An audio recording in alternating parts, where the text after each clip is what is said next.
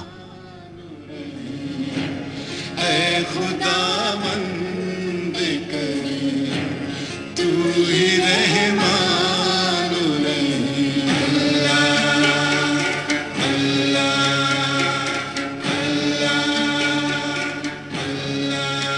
سانچے میں تیار کی گئی بنیاد پر واٹر پروف جھلی بچھائی گئی تاکہ اسٹرکچر کو بڑھتی ہوئی نمی سے محفوظ رکھا جا سکے۔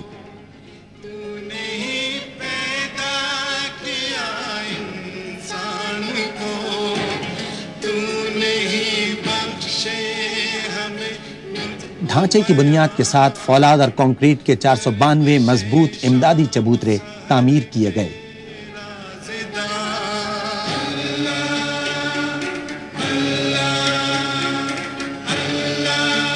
یہ چبوترے تہخانے کی سطح سے اٹھائے گئے، جن کی مدد سے دائرے اور مربع نما معاون ستون تعمیر کیے گئے جو زمین اور پہلی منزل تک محیط ہیں۔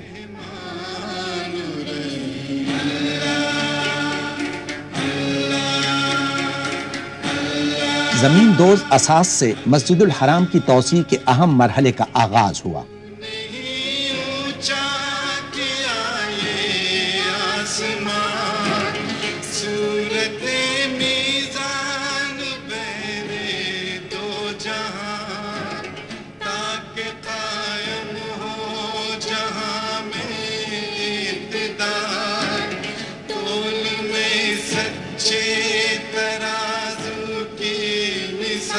اس مرحلے میں تعمیراتی ماہرین کو 2 غیر معمولی چیلنجوں کا سامنا کرنا پڑا۔ پورے تعمیراتی کام کے دوران توسیع اور موجودہ حصوں میں پیدل چلنے والوں کا راستہ کھلا رکھنا ضروری تھا تاکہ نمازیوں کو مسجد تک آمد رفت میں کسی قسم کی مشکل کا سامنا نہ کرنا پڑے۔ دوم یہ کہ تعمیراتی مقام پر جگہ کی کمی اس امر کا تقاضا کرتی تھی کہ مٹیریل کو تعمیراتی مقام سے دور رکھا اور تیار کیا جائے۔ چنانچہ کنکریٹ مکسنگ پلانٹ کوڈے میں بنایا گیا۔ اس مقام پر 3 لاکھ مکعب میٹر کنکریٹ تیار کیا گیا۔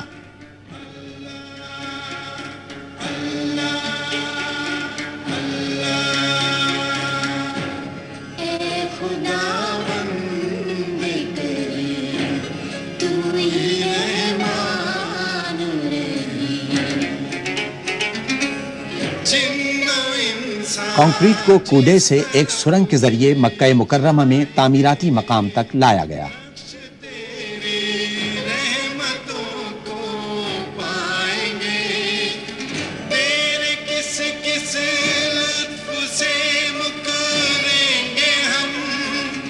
خادم حرمین اور شریفین نے منصوبہ بندی اور تعمیر کے ہر مرحلے میں ذاتی دلچسپی لی۔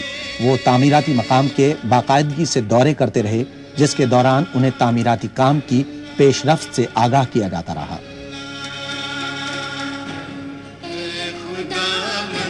اس عمارت کو مستقبل میں آنے والی متعدد نسلوں تک قائم و دائم رہنے کے لیے ڈیزائن کیا گیا ہے۔ چنانچہ تعمیر کے پورے منصوبے میں عمارت کی مضبوطی اور استحکام پر خاص توجہ دی گئی۔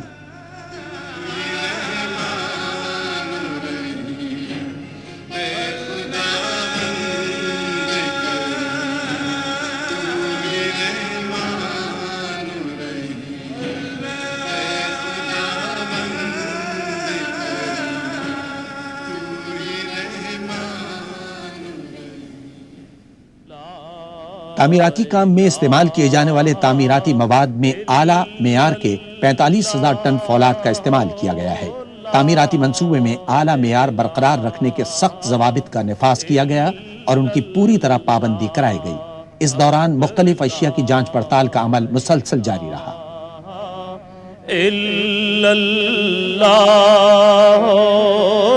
تعمیر میں مٹی کے بجائے مصنوعی پتھر کے اجزاء کو ان کی مستقل صورت میں استعمال کیا گیا اور یہ سپر سٹرکچر کی تکمیل میں معاون ثابت ہوا، جس سے مضبوطی کے ساتھ ساتھ حسن میں بھی اضافہ ہوا۔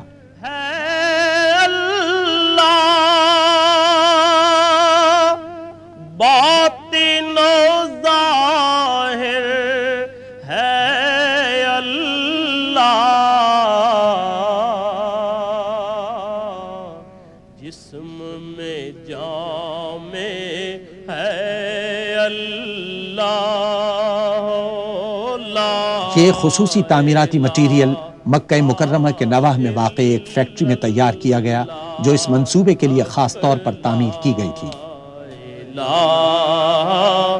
الا اللہ لا الہ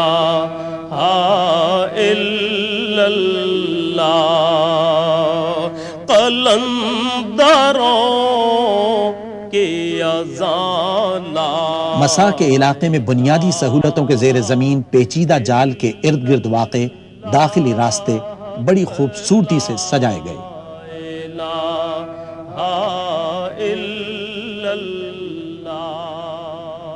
اطراف کے راستوں پر گرینائٹ کا فرش کیا گیا، جبکہ صحن میں وہی ٹھنڈا سفید سنگ مرمر استعمال کیا گیا جو مطاف اور چھت کے علاقوں میں استعمال ہوا ہے۔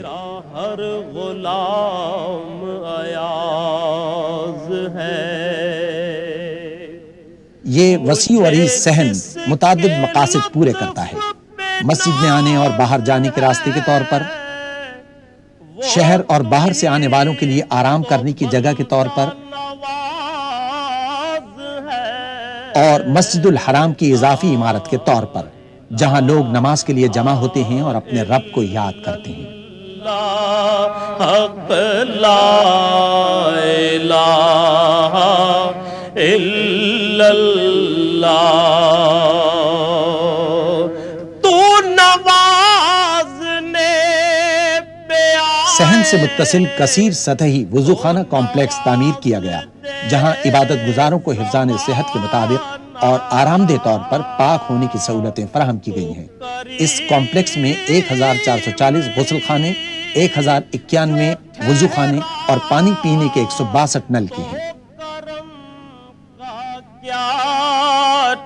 یہ سہولتیں اعلیٰ معیار کو مد نظر رکھتے ہوئے فراہم کی گئی ہیں تاکہ وہ لاکھوں نمازیوں کے مستقل استعمال میں رہنے کے باوجود پائیدار ثابت ہوں۔ اللہ لا الہ الا اللہ۔ سن 1411 ہجری میں ماہ رمضان المبارک تک مسا، صحن اور چھت کا تمام علاقہ مکمل ہو چکا تھا اور اہل ایمان سے بھر گیا تھا۔ وہ تراویح اور تہجد کی نمازوں میں مصروف تھے، قیام، رکوع اور سجود میں دل کی گہرائیوں سے اپنے رب کو یاد کر رہے تھے، اس قدیم گھر کے سامنے جو اسلام کا قلب ہے۔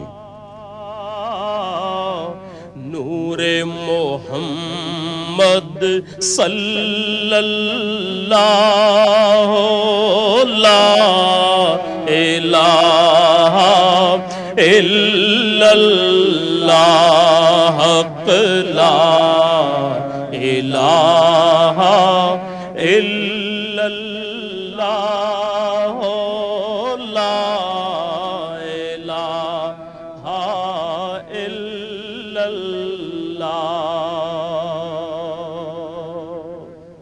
لا الہ الا اللہ حق لا۔ ایک طرف گراؤنڈ فلور تکمیل کے آخری مرحلے میں تھا اور دوسری طرف پہلی منزل کی تیاریاں پوری طرح جاری تھیں۔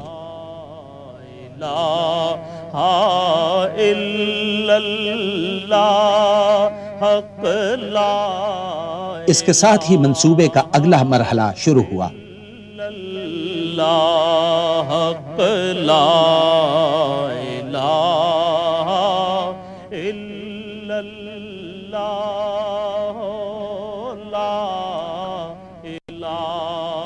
وادی فاطمہ مکہ مکرمہ کے نواح میں واقع ہے۔ یہاں دیسی سنگ مرمر کا وسیع ذخیرہ موجود ہے جس نے پہلی سعودی توسیع کے دوران بیرونی آرائش میں نمایاں کردار ادا کیا تھا۔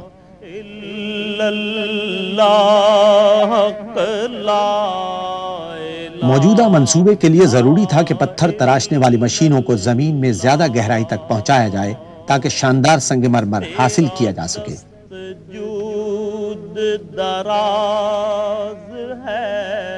سنگ مرمر کے بڑے بڑے ٹکڑوں کو وادی فاطمہ سے 50 کلومیٹر دور جدہ کے نواح میں سعودی ماربل اینڈ گرینائٹ فیکٹری تک لایا گیا جو مشرق وسطی میں اپنی نوعیت کی سب سے بڑی اور جدید ترین سہولت ہے۔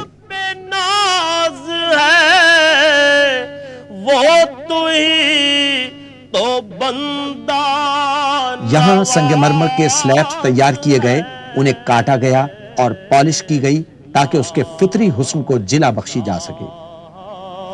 الا اللہ حق لا الہ الا اللہ۔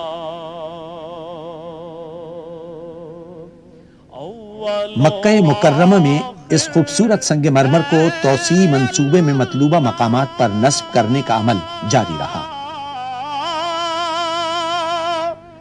باطن و ظاہر ہے اللہ، جسم میں جام باب فہد پر 89 میٹر بلند 2 مینار تیاری کے آخری مراحل میں تھے۔ یہ مینار مسجد کے موجودہ 7 میناروں سے ملتے جلتے ہیں۔ اللہ حق لا الہ الا اللہ۔ مسجد کے 82,000 مربع میٹر پورے توسیعی حصے میں اعلیٰ قسم کا کرارا سنگ مرمر بچھایا گیا۔ مسجد کے مربع نما دائرے کی شکل کے معاون ستونوں میں بھی کرارا سنگ مرمر استعمال کیا گیا۔ پہ آئے تو نواز دے زمانہ، تو کریم ہی جو ٹھہرا۔ سفید فائسہ سنگ مرمر کو نئے توسیع منصوبے میں چھت کے وسیع علاقے میں بچھایا گیا، جہاں 40,000 نمازیوں کی گنجائش ہے۔ مسجد الحرام کی توسیع کے منصوبے کی اہم بات اس کے 3 بڑے گنبد ہیں، جن میں سے ہر ایک کا قطر 15 میٹر اور لمبائی 13 میٹر ہے۔ حق لا الہ۔ ہنگامی صورتحال سمیت تمام اوقات میں بجلی کی فراہمی کے بنیادی نظام کو یقینی بنانے والا ایک نیا سسٹم نصب کیا گیا۔ مسجد الحرام میں مین الیکٹریکل گریڈ سے بجلی فیل ہونے کی صورت میں بیٹری سے چلنے والے یونٹوں کی مدد سے بغیر کسی خلل کے بجلی کی فراہمی کو ممکن بنایا گیا ہے، جو مسجد میں مختلف مقامات پر نصب ہیں۔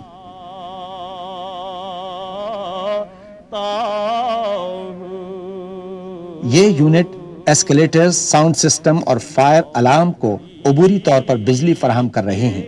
یہ اس وقت تک ضروری لائٹوں کے لیے بجلی فراہم کریں گے جب تک خودان کے مقام پر ایک نیا سٹینڈ بائی پاور پلانٹ کام شروع نہ کر دے۔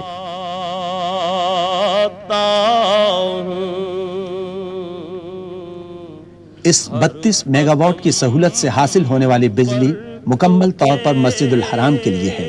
یوں تمام ضروری خدمات اپنا کام کبھی بند نہیں کر سکیں گی۔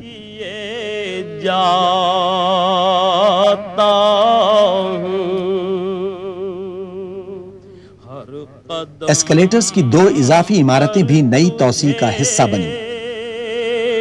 سجدے بھی کیے۔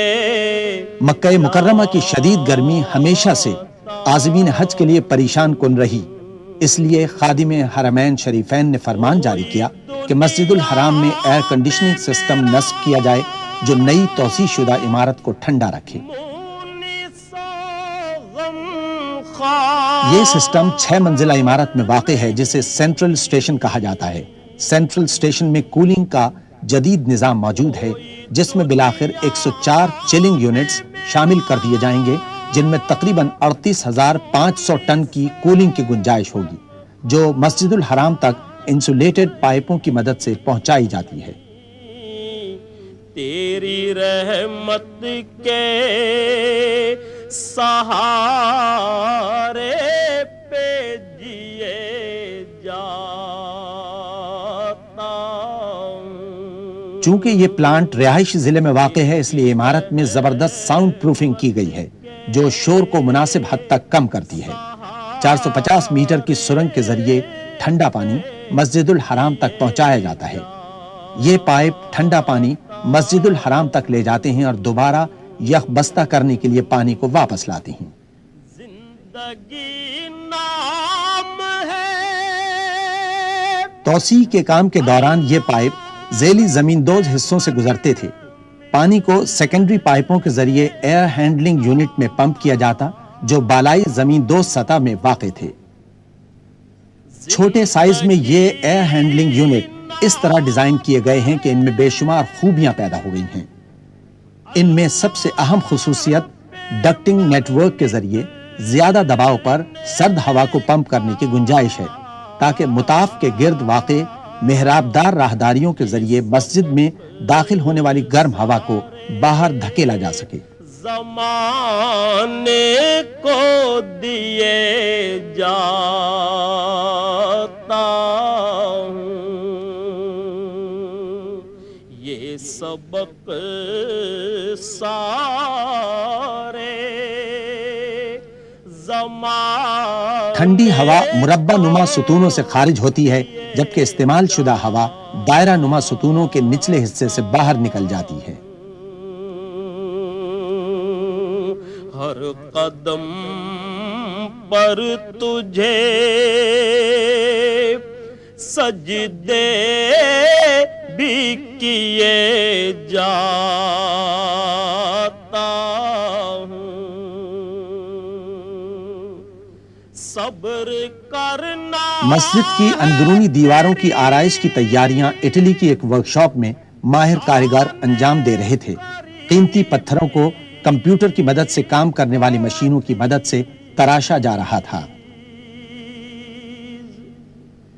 صبر کرنا ہے تیری بہترین ہنرمندی اور جدید ٹیکنالوجی کی مدد سے اسلامی طرز کے شاہکار تیار کرنے میں مدد ملی جنہوں نے مسجد کو خوبصورت، دیدہ زیب اور مزید پروقار بنا دیا۔ میں یہی سوچ کے آنسو بھی پیے جاتا ہوں نام بھی تیرا۔ اس پورے کام کو بے حد نفاست سے انجام دیا گیا، حتیٰ کہ نماز کے زمین دوز علاقے کو بھی سنگ مرمر سے آراستہ اور جپسم سے مضبوط کیا گیا۔ تیرے کرم کی الہی کچھ انتہا ہی نہیں، اب اپنا تیرے سوا کوئی آسرا۔ ماہر کاریگروں نے اعلیٰ معیار کے ٹائل تیار کیے جو اسلامی فن تعمیر کا بہترین نمونہ تھے۔ الہی کچھ انتہا ہی نہیں، نہ ہو جو جذب کی۔ یہاں تیار کیے جانے والے ٹائلوں نے شاندار محرابوں کو حسن بخشا جنہیں باب فہد پر تعمیر کیا گیا۔ نہ ہو جو جذب انتہائی بڑی فانوسیں اسلامی فن تعمیر کا شاہکار تھیں جنہیں پوری مسجد میں جا بجا سجایا گیا۔ دعا جو دل سے نہ نکلے تو پھر دعا ہی نہیں، دعا جو دل سے نہ تین عالیشان خوبصورت گنبد شاہ فہد کی جانب سے مسجد الحرام کی توسیع کے منصوبے کی علامت بن گئے۔ جھکا جو در پہ تیرے پا گیا سکون حیات۔ ماہر کاریگروں نے گنبد کے اندرونی حصوں پر بڑی احتیاط اور مہارت سے سونے کے ورق نصب کیے۔ پا گیا سکون حیات،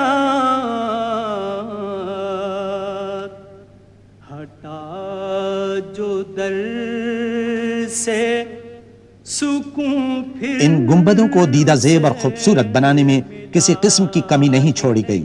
ان میں بنائی گئی کھڑکیوں نے گنبدوں کے حسن کو لازوال بنا دیا۔ کھڑکیوں پر جیومیٹری کی اشکال کے دل فریب ڈیزائن بنائے گئے۔ سے ملا ہی نہیں. کروں میں جرتے شکوہ مجال کیا میری. کروں میں جرتے. پہلی سعودی توسیع کے بیرونی حصوں کو کھول دیا گیا تاکہ اسے نئی توسیع کے ساتھ مربوط کیا جا سکے. تیرے کرم نئی اور پرانی عمارتوں کے درمیان بڑی مہارت کے ساتھ تعلق قائم کیا گیا. میں رہا ہی نہیں. تیرے کرم. موجودہ مسجد کے ڈیزائنوں اور مٹیریل کو مد نظر رکھتے ہوئے نئی توسیع کا کام کیا گیا تھا. یوں دونوں عمارتوں میں کہیں کوئی فرق محسوس نہیں ہوتا. تیرے کرم. مسجد الحرام کے توسیع شدہ حصے کے باہر ٹریفک کے ہجوم کو کم کرنے کے لیے خادم حرمین شریفین نے ایک انڈر پاس کی تیاری کا حکم دیا جس کے اوپر ایک چھت تعمیر کی جانی تھی تاکہ نمازی مسجد تک آسانی اور حفاظت سے آ جا سکیں. اس کام کے لیے مسجد الحرام کی مغربی جانب سوق صغیر کی طرف شبیکہ فلائی اوور سے مشرقی جانب جیاد اسٹریٹ تک 900 میٹر علاقے میں کھدائی اور تعمیر ہونا تھی. آسرا ہی نہیں. تیرے کرم کی الہی کچھ انتہا ہی نہیں. انڈر پاس کی تعمیر سے جو پیدل چلنے والوں کے عارضی پلوں کے درمیان سے گزرتا ہے ٹریفک کے رش کو کم کرنے کے علاوہ ایک وسیع و عریض جگہ بھی میسر آ گئی جس کی بدولت بنیادی ضروریات کے کمروں اور انتظامی دفاتر کے ساتھ ساتھ ایک بڑا 2 منزلہ طہارت خانہ بنانے میں مدد ملی جہاں سیڑھیاں اور دوہرے اسکیلیٹرز بنائے گئے ہیں. ان میں 690 غسل خانے، 449 وضو خانے اور پینے کے پانی کے 114 نلکے ہیں. انڈر پاس کو 600 میٹر تک ڈھانپا یا کور کیا گیا تاکہ مسجد الحرام تک ٹریفک کا بہاؤ کسی رکاوٹ کے بغیر جاری رہ سکے اور نمازیوں کے پیدل چلنے کے راستوں میں کسی قسم کی دشواری یا رکاوٹ نہ ہو. مسجد حرام کے ارد گرد پورے انڈر پاس کو ایک چھت سے ڈھانک دیا گیا جس کی بدولت نماز کے لیے اضافی جگہ اور نمازیوں کی سہولت کے لیے ایک قیمتی حصہ میسر آ گیا. تعمیراتی کام کے تمام عرصے میں نمازیوں کی سہولت کو خاص ترجیح حاصل رہی.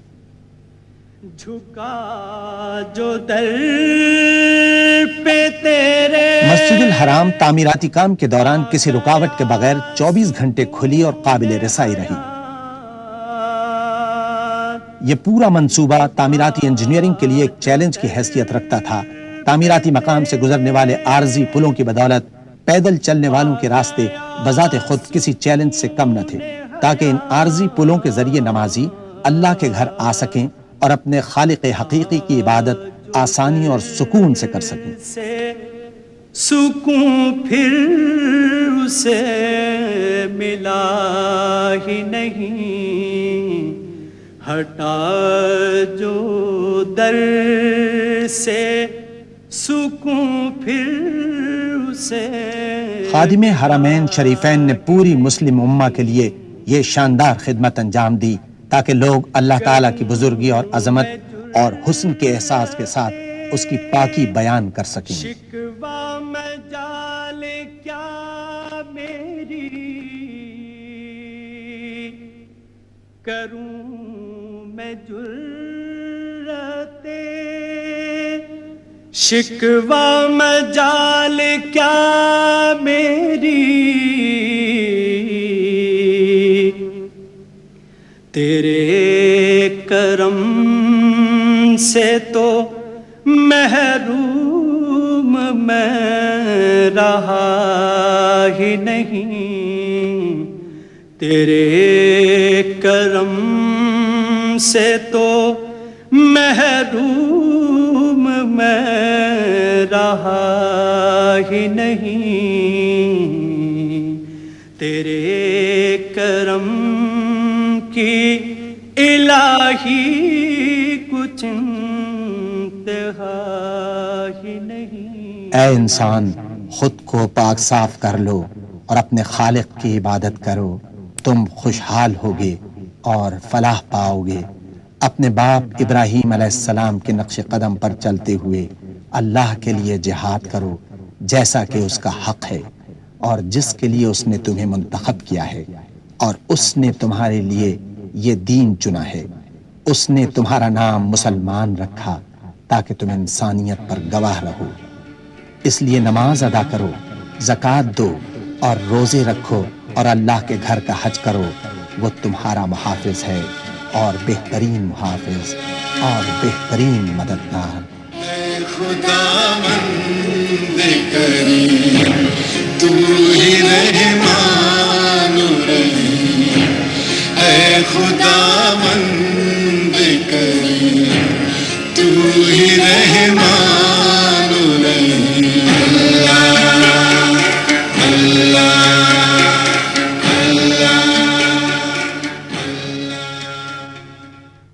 أعوذ بالله من الشيطان الرجيم. بسم الله الرحمن الرحيم. إن أول بيت وضع للناس للذي ببكة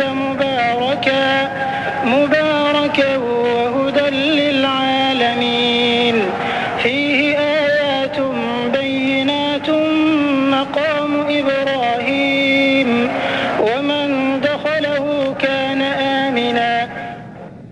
بے شک سب سے پہلی عبادت گاہ جو انسانوں کے لیے تعمیر ہوئی وہ وہی ہے جو مکے میں واقع ہے۔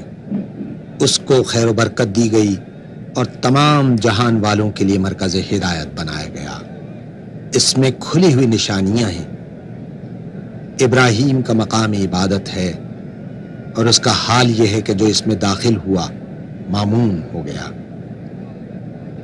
سورہ آل عمران آیت نمبر 96 اور 97 مکہ مکرمہ اسلامی شان و شوکت اور سطوت کا مظہر ہے، اور اللہ کا پہلا گھر کعبہ اس کے جاہ و جلال اور فضل و کرم کا مرکز ہے۔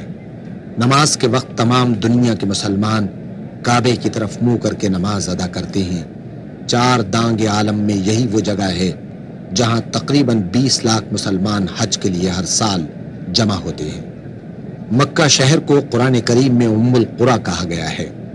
ارشاد باری تعالیٰ ہے، یہ قرآن عربی ہم نے تمہاری طرف وحی کیا ہے تاکہ تم بستیوں کے مرکز شہر مکہ اور اس کے گرد و پیش رہنے والوں کو خبردار کر دو۔ حضرت ابراہیم علیہ السلام اللہ کے حکم سے جب اپنی بیوی ہاجرہ اور ننھے اسماعیل کو مکہ کی بے آب و گیا وادی میں چھوڑ کر جانے لگے تو آپ نے جاتے وقت یہ دعا فرمائی تھی جس کا ذکر سورہ ابراہیم کی 37ویں آیت میں ملتا ہے۔ ارشاد باری تعالیٰ ہے، ربنا إني أسكنت من ذريتي بواد غير ذي زرع عند بيتك المحرم ربنا ليقيموا الصلاة فاجعل أفئدة من الناس تهوي إليهم وارزقهم من الثمرات لعلهم يشكرون۔ پروردگار، میں نے ایک بے آب و گیا وادی میں اپنی اولاد کے ایک حصے کو تیرے محترم گھر کے پاس لا بسایا ہے۔ پروردگار، یہ میں نے اس لیے کیا ہے کہ یہ لوگ یہاں نماز قائم کریں، لہٰذا تو لوگوں کو ان کا مشتاق بنا اور انہیں کھانے کو پھل دے، شاید کہ یہ شکر گزار بنی۔ یہ اسی دعا کی برکت ہے کہ پہلے سارا عرب مکے کی طرف حج اور عمرے کے لیے کھچ کر آتا تھا، اور اب دنیا بھر کے لوگ کھچ کھچ کر وہاں جاتے ہیں۔ پھر یہ بھی اسی دعا کی برکت ہے کہ ہر زمانے میں ہر طرح کے پھل، غلے اور دوسرے سامان رزق وہاں پہنچتے رہتے ہیں۔ حالانکہ اس وادی غیر ذی زرع میں جانوروں کے لیے چارہ تک پیدا نہیں ہو سکتا۔ تاریخ کعبہ۔ کعبے کی تعمیر کے سلسلے میں مختلف روایات ہیں۔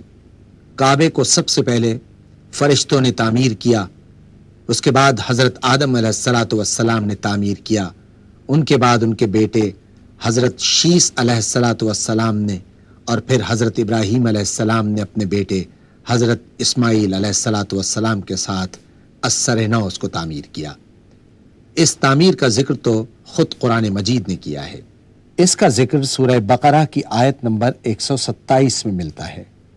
وَإِذْ يَرْفَعُ إِبْرَاهِيمُ الْقَوَاعِدَ مِنَ الْبَيْتِ وَإِسْمَاعِيلُ رَبَّنَا تَقَبَّلْ مِنَّا إِنَّكَ أَنْتَ السَّمِيعُ الْعَلِيمُ۔ اور یاد کرو ابراہیم اور اسماعیل جب اس گھر کی دیواریں اٹھا رہے تھے تو دعا کرتے جاتے تھے، اے ہمارے رب ہم سے یہ خدمت قبول فرما لے، تو سب کی سننے اور سب کچھ جاننے والا ہے۔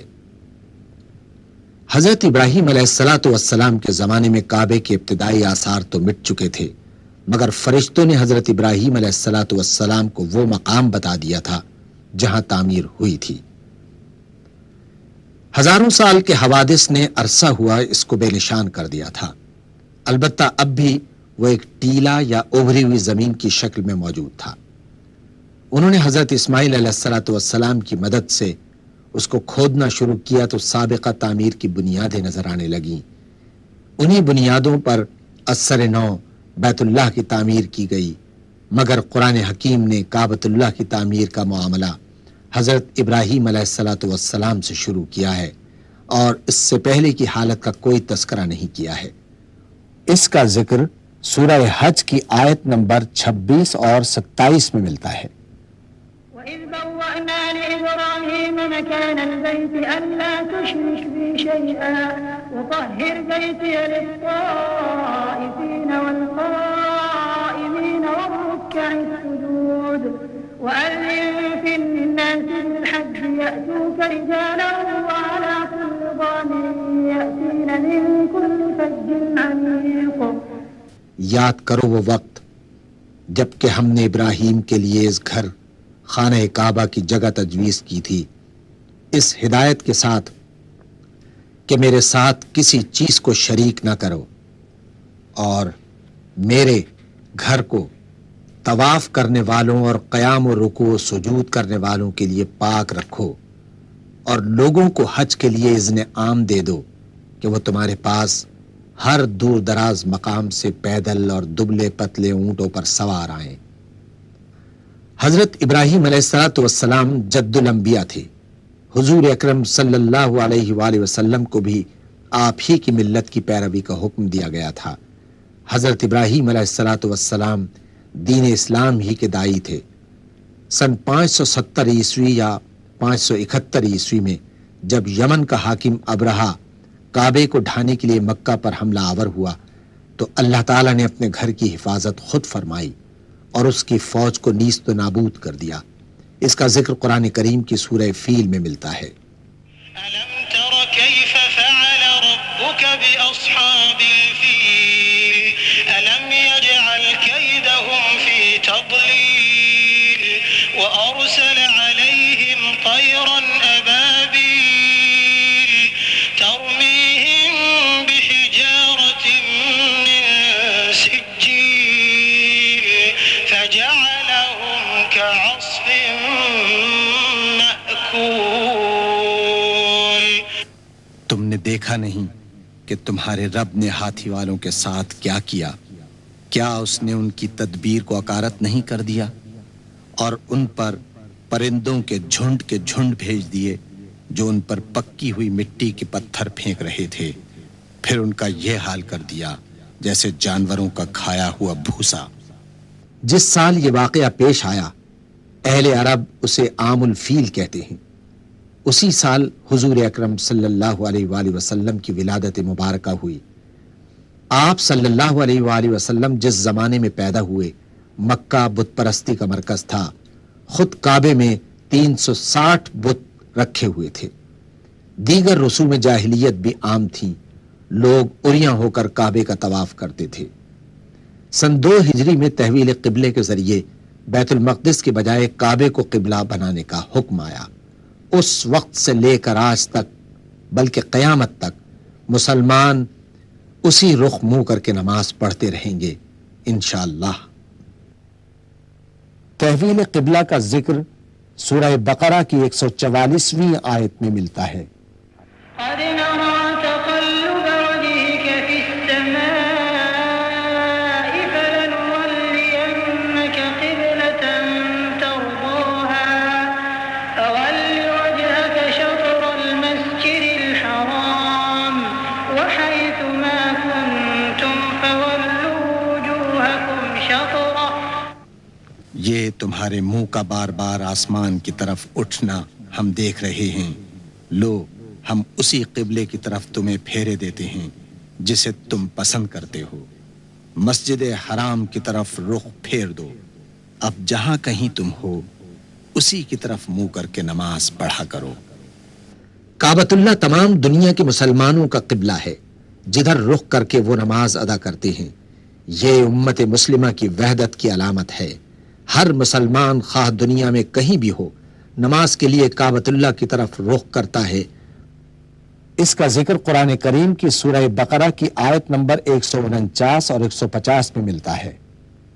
ومن حيث خرجت فول وجهك شطر المسجد الحرام وإنه للحق من ربك وما الله بغافل عما تعملون ومن حيث خرجت فول وجهك شطر المسجد الحرام وحيث ما كنتم فولوا وجوهكم شطره لئلا يكون للناس عليكم حجة إلا الذين ظلموا منهم۔ تمہارا گزر جس مقام سے بھی ہو وہیں سے اپنا رخ نماز کے وقت مسجد الحرام کی طرف پھیر دو، کیونکہ یہ تمہارے رب کا بالکل برحق فیصلہ ہے، اور اللہ تم لوگوں کے اعمال سے بے خبر نہیں ہے۔ اور جہاں سے بھی تمہارا گزر ہو اپنا رخ مسجد الحرام ہی کی طرف پھیرا کرو، اور جہاں بھی تم ہو اسی کی طرف منہ کر کے نماز پڑھو، تاکہ لوگوں کو تمہارے خلاف کوئی حجت نہ ملے۔ مسجد حرام کے معنی ہے حرمت اور عزت والی مسجد۔ اس سے مراد وہ عبادت گاہ ہے جس کے وسط میں خانہ کعبہ واقع ہے۔ صفا و مروہ دراصل دو پہاڑیاں تھیں جن کی چوٹیاں مسجد الحرام کے شمالی حصے میں واقع تھیں۔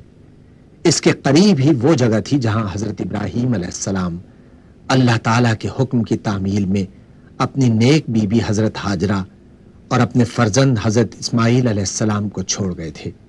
پانی کی تلاش میں حضرت ہاجرہ نے صفا و مروہ کے درمیان 7 چکر لگائے تھے۔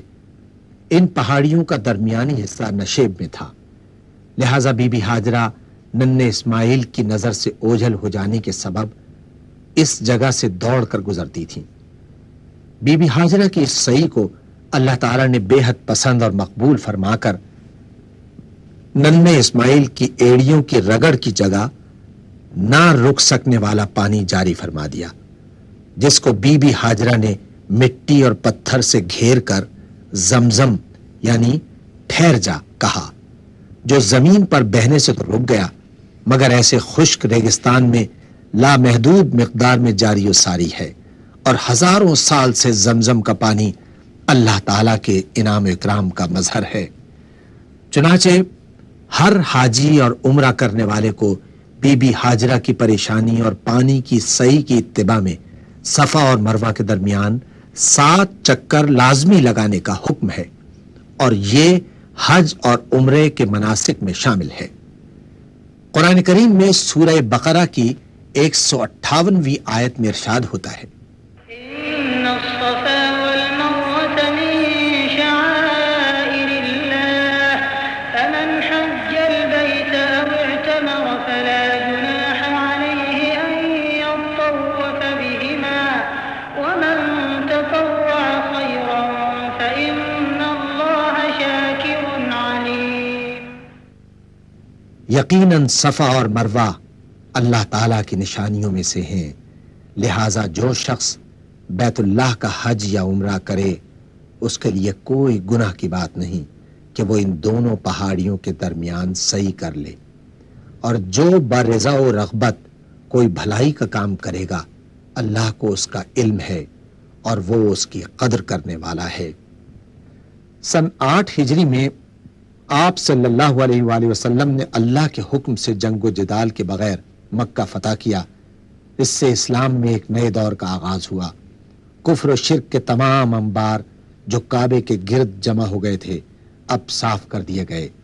خود حضور اکرم صلی اللہ علیہ وآلہ وسلم اپنی چھڑی سے انہیں گراتے جاتے اور پڑھتے جاتے تھے، حق آ گیا اور باطل مٹ گیا، باطل تو مٹنے ہی والا ہے۔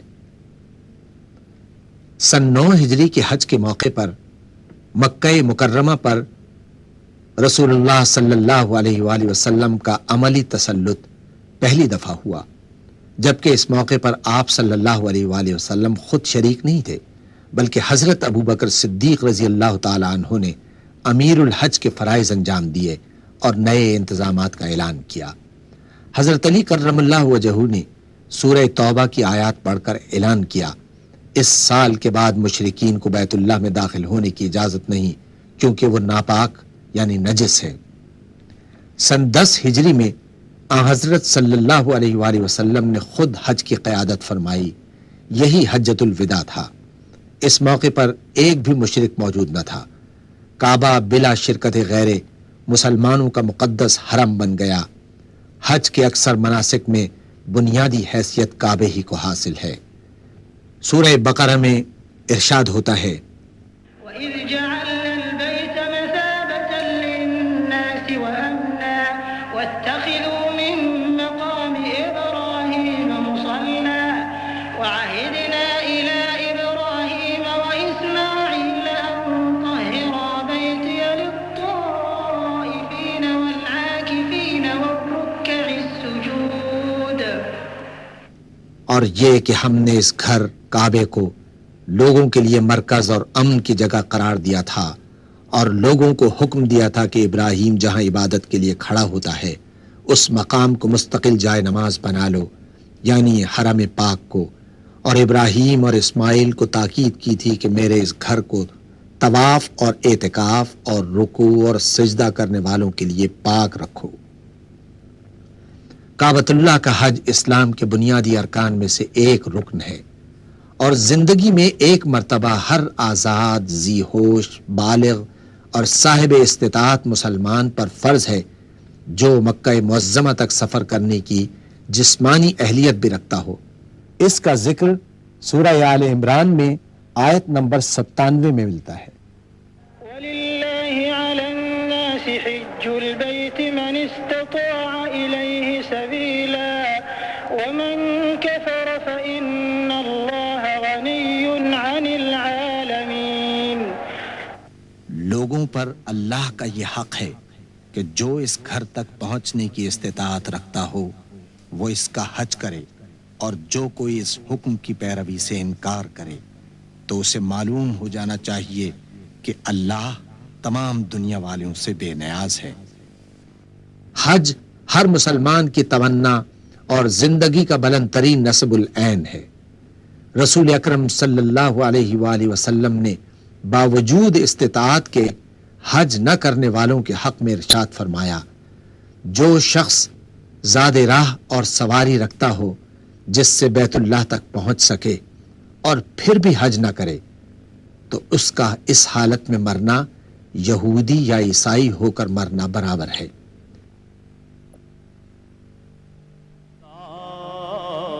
لا الہ الا اللہ، لا الہ الا اللہ، لا الہ